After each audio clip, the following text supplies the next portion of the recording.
welcome. We are here to make a lovely flower arrangement. Welcome to Alice's Table. My name is Angie and I am your guide through this beautiful land of flowers tonight. Tonight we're going to be doing the Secret Garden arrangement, which I personally think is one of my favorites because it's very versatile. You can change up some of the flowers and just let your inner florists thrive. So just a little bit about Alice's Table. We like to bring, what's going on in those lifestyle blogs into your homes, whether it's here in a public place like we're doing now or through private parties. There's all sorts of fun ways to incorporate Alice's Table into your lives. I personally love being the hostess with the mostest, so flowers is a nice way to accent your dinner party or whatever you're doing. So yeah, let's get started and let's get our secret garden going. Just a few things. We are going to be working on talking about vases. We're going to show you how to prep it, just literally start to finish. So for prepping our vase, we're doing a water-based arrangement tonight, which means that it'll be the actual stem will be directly into water. Some people may have used some of the Oasis foam. Those are great for having everything placed perfectly how you want to for maybe a centerpiece or a wedding. These are a little more freeform, but they last longer because the stem is directly in the water. So with water-based arrangements, usually you kind of use your greenery and other things to help build structure. We're also going to use some clear Oasis tape. This is really nice because it is clear, so you can't see it. It's also very thin and it sticks really well to the vase. So what I'm going to do is I am going to go ahead and make a tic-tac-toe structure here. You can also use Scotch tape if that's what you have at home. Sometimes it doesn't stick as well, so I like to use this. And all I'm doing, like I said, is making a tic-tac-toe formation. So 2 strips of tape one way and then 2 strips of tape the other direction. So go ahead and do that. You have the clippers and the tape there at the table. There's a roll for every 2 or 3 people. So go ahead and set up your tic-tac-toe formation. Then what we're going to do is add our water after we've done our tape. Like I said, this is going to help us build structure to hold our stems in place. But we'll add the water after because the tape sticks better, right? So when it comes to providing water for your flowers, you want to use room temperature or warm. So if you have peonies that you're going to use and you want them to be more bloomed that evening, you're doing your arrangement in the morning, use warm water. Now when I say warm water, it's like baby bath warm. We're not doing scalding hot or boiling hot water. We're just going to go ahead and throw this water in here. So room temperature. Don't use cold water. It won't help the blooms any, or it won't be any better. And also we are going to be using plant food. So you've all probably received those little packets with flowers either from the florist or the grocery store. Those actually serve a purpose. They have sugar in there for nutrition for the plant, for the flowers, and then a preservative to help keep it last longer. But it only works in warm water or room temperature water for it to dissolve, right? Otherwise it's like pouring sugar into an iced coffee. So I've already added plant food to your water. So go ahead and fill up your vase, probably with about 3 inches or so. These are really fresh flowers, so they're going to need a good drink of water. They're going to drink a lot more right now because they're super fresh. As the arrangement progresses, you may only need to add some water every couple of days, okay? So when you get home, you'll want to give these a good drink of water, but we want to have water for them to go into. So I would say a good 3 inches or so. So go ahead and use your watering cans to go ahead and add that in there. Okay, so then for the way this is actually going to go is I'm going to talk about each flower, show you kind of how to do it, and then have you guys go ahead and incorporate that component into your arrangement. And by the end, we'll have it all together. So the first step we're going to do in the secret garden is we're going to take seeded eucalyptus. This is seeded eucalyptus. We're all probably familiar with the fragrance of eucalyptus, right? It's a really nice, fresh scent. This can be steamed down essential oils. Eucalyptus is great. I feel like at the spa, there's always eucalyptus, right? So you can kind of treat yourself here with this. So this adds some texture. This is a little less structured, so it's kind of flowy. It gives it a little bit of a whimsical element. And what we're going to do is we're going to green our vase. So I want to kind of provide greenery around the outside edges to cause it to be full, and then some in the middle too, so then it's all throughout. So go ahead and use the greenery that is on the tables in front of you, and go ahead and place your seeded eucalyptus around here, okay? One other thing is when we are incorporating this, we want to make sure, we want to try and make sure that we don't have a lot of leaves in the water. That just kind of breeds bacteria and it doesn't allow your arrangement to last as long. We want to try and keep that water as clean as possible.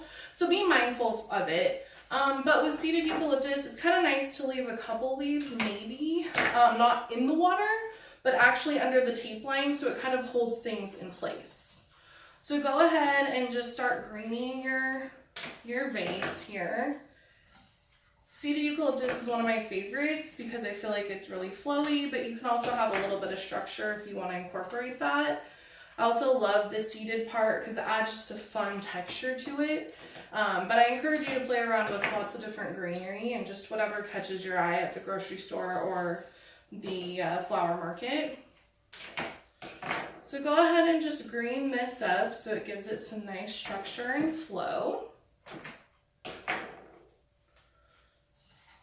And some of the pieces stick straight up, which are really nice to put in the middle, so then you have like a little bit more movement in the middle itself.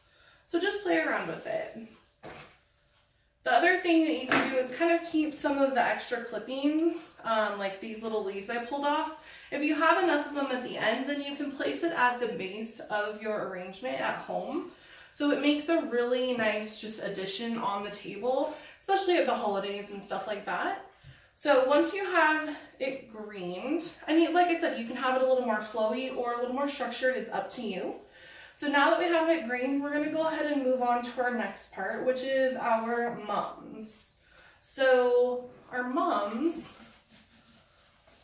there's a lot of different kind of mums, and chrysanthemum is the actual name, but mum for short. It's kind of the queen of some of the fall flowers.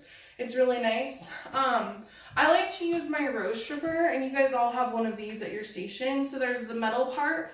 Keep your hands on the plastic. And what you're gonna do is just gently hold this. If you hold too tight, it's not actually gonna move. It's almost counterintuitive in a way. But we're gonna go ahead and try to work with these leaves off of here. So you just gently grab it and you just move up and down and then into your trash buckets. And then if there's any other little leaves that you don't wanna have in there, go ahead and take them off. When we are incorporating our flowers, we want to cut at a 45-degree angle. Does anyone know why? So it does. It provides more of a surface area so then it gets a better drink of water and stays fresher, okay? So I want you to go ahead and cut it at a 45-degree angle and then just place it directly into your water. Sometimes, like especially when I'm doing the first arrangement or something, I like to leave stems a little bit longer because I know I can always go ahead and trim it some more later. But you know, it's kind of like if you overdo it, then you can't actually add stem back to it, right? So go ahead and keep that in mind. There's all different kinds of mums. You'll see spider mums, which kind of have like a firework look to it. It's really pretty, it fans out. There's also football mums. I personally like mums because they add a lot of texture and they come in a lot of different colors, so they're a super fun addition to any arrangement. It helps it be fuller. They're also fairly inexpensive, so it's like a good bang for your buck. So I'm just gonna go ahead and do that. So go ahead and come up and grab 3 mums, okay? Or I'm sorry, 2 football mums. And we'll incorporate those in here. And I like to keep them more in the center for this arrangement and kind of lean them outwards, okay? Then we're gonna go ahead and add in our roses. So when you're picking out roses, I want you to actually be very hands-on and feel them. It's okay, you're not gonna look strange, I promise. I want you to feel here. If they're smushy or very soft, then that's not a great sign of the roses. Most of these are, you know, grown somewhere else in the country, whether it's Central America or overseas. So they've had a tough flight over potentially, and we don't know if they stayed cold the entire time. So you want to just be mindful of that. Even if they're wide open, but then they're super smushy, I wouldn't go with them. So just double check that when you're at the flower shop or whatnot, The other thing about roses is that you may have seen florists picking off petals before. It's actually not a bad petal, it's the guard petal. So it also helps with that whole transportation thing, keeping them safe. So go ahead and take off the outside petals, those guard petals, because then now these will open better, okay? The other thing we're gonna do is we're gonna lightly blow on this. And it just helps that rose bloom just blossom a little bit more. It's beautiful, and it's gentle. So go ahead and do that. The other thing we're going to do is we are going to strip this to get all the thorns and stuff off. We don't want anyone hurting themselves if they're possibly checking out your arrangement, right? So we'll do that with our handy dandy rose stripper. Beautiful. And some people may have heard that you should like cut roses under running water. Roses have a way of like almost scabbing over very quickly. So the whole point of that is so that they don't scab over, because then it's harder for it to drink the water later. So what I want you to do is when you cut your rose at the 45-degree angle, I want you to put it directly into your water, okay? Just so then it gets a good drink. Okay, so with those, you guys are gonna go ahead and grab 5 roses. Come on up and grab them and put them in. I'm just gonna do this real quick. Roses are one of the most popular flowers out there. They come in so many different colors, which is really, really fun to incorporate into bouquets and arrangements any time of year. It's amazing the colors that they can get. Pretty wild. It's one of my favorites too because it is very fragrant. If you like the smell of roses, it's really beautiful to add to anything. Okay. So just kind of incorporate your roses in where you guys think at different heights. Play around with it. Like I said, some things may fall a little bit better one direction, so you can totally move them around in your arrangement. Don't forget to blow on it just a little bit to help them open up.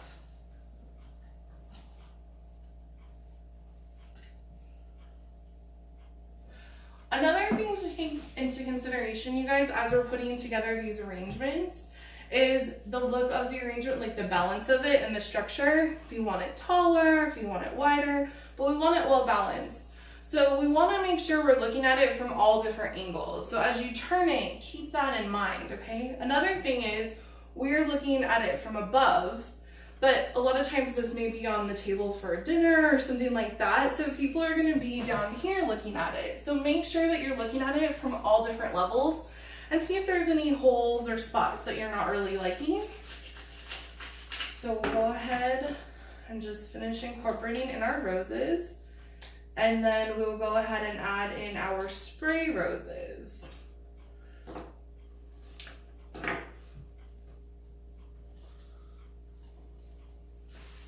Okay. And I have Vernaculus. Michelle or Alice, whoever's watching this, I, for some reason, couldn't get a hold of spray roses, so I'm doing Vernaculus instead of spray roses. But so, what's fun about spray roses, I'm going to talk about them as if they were spray roses, is sometimes they have some really nice laterals. And laterals are like these little parts that stick off of here that add some movement and fun, and then they may open later to add some more body to this arrangement. So go ahead and incorporate this. You don't have to remove the guard petals on these guys. Sometimes they have them, sometimes they aren't apparent. Just keep that in mind.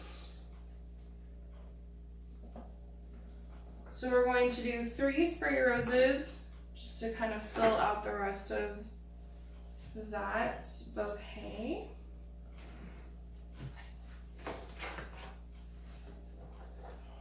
And just remember, you guys, to look a little bit at the different angles of it, see if it's well balanced or not.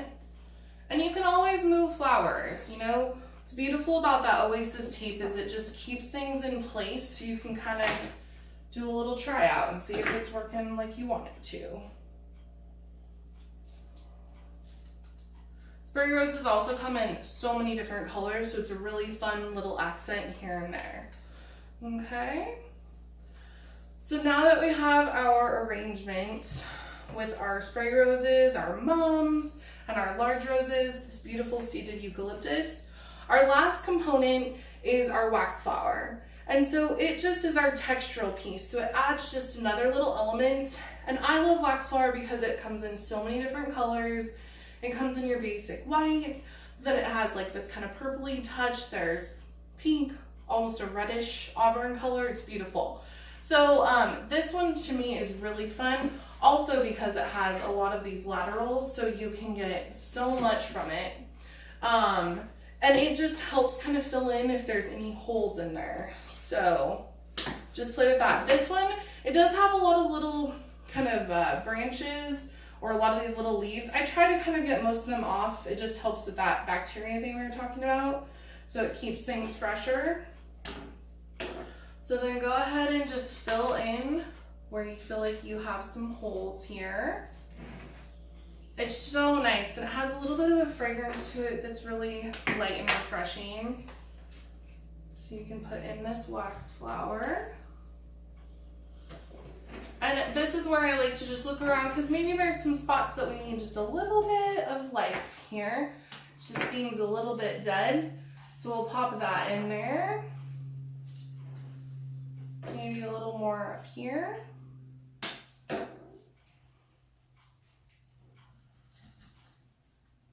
Oh, this is turning out so cute. Like I said, this is one of my favorite arrangements because I feel like you can kind of interchange different flowers into it if you wanted to that have the same kind of form to it. So you can really make this like the same type of structure, but it can look like a completely different arrangement, which is really fun. Okay, so that is our secret garden, ladies. Beautiful job here. So if you had fun tonight, I would love to encourage you to come back and join us at another public event, but also know that we are absolutely available for private events. If you want to do a shower of some sort, bachelorette party, any type of corporate event, you need some team building, what better way than to have a beautiful arrangement at the end of it. I work in a corporate environment when I'm not doing this, so it's a nice change of pace. So definitely keep track or check out Alice's table so you can see what's going on and where the next event is. Feel free if you have any questions, let me know. Have a lovely evening and be sure to give your flowers just a little drink when you get home and keep an eye on them. But go forth and make beautiful flowers. So thank you.